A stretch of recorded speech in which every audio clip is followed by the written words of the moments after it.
Hello, DVD Fiends. I've noticed my last few videos the audio's been kind of shitty, so I'm kind of shouting now, so you can hear me. Anyway, today we're going to be looking at Bruce McDonald's Pontypool, released by IFC Midnight. Nope, just IFC film. And it stars Stephen McCady, whom I thought was Space Ghost, but no, that's not Space Ghost. Sounds just like fucking Space Ghost, especially in this fucking. Anyway, okay, here, let me give some background on the people before I jump into the plot, because the plot's a fucking doozy. Alright, yeah, it does play the main character, Stephen McCady, who doesn't play Space Ghost.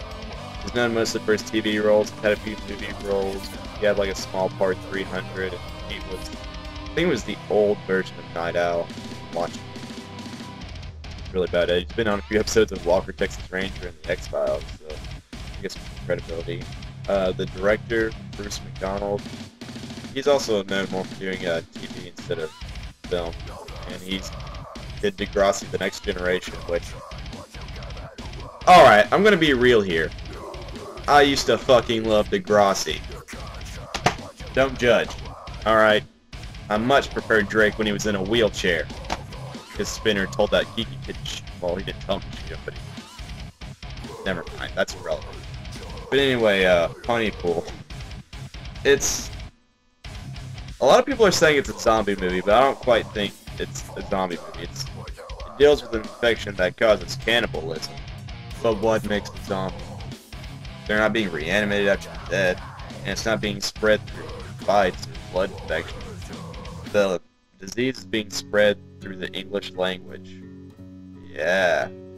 Your mind just got fucking blown. I'm a bit lucid today. I don't know what's wrong. But anyway, it follows Grant Mazzy, played by Stephen McCady, not Space Ghost. And he's a radio DJ, and him and his crew are in this little basement where their radio station's located.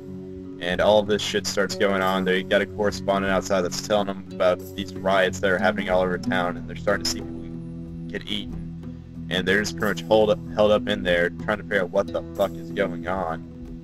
And they eventually come to the conclusion that, well, whenever someone gets infected, they start repeating this one word, or, well, it starts off with them misusing a word, like saying simple instead of surveillance, and they'll start misusing it more often, and then they'll start repeating just that word, just like simple, simple, simple, simple, simple, simple, simple, and that's when they become batshit crazy.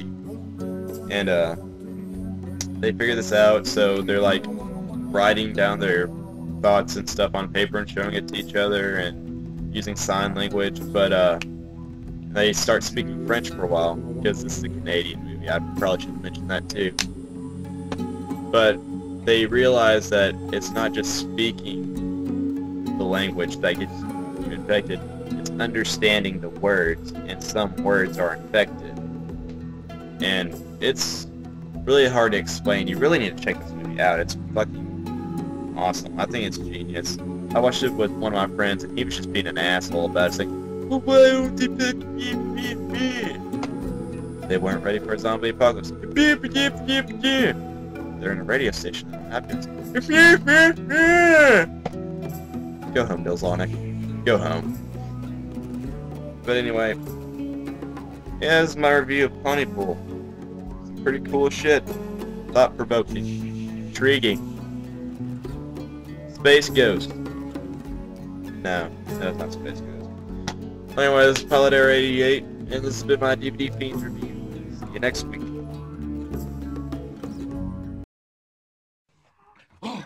Here they come now. There must be hundreds of them pressed against the walls of this building. What we need is a flamethrower. Thought we weren't supposed to talk. Yes. You're right.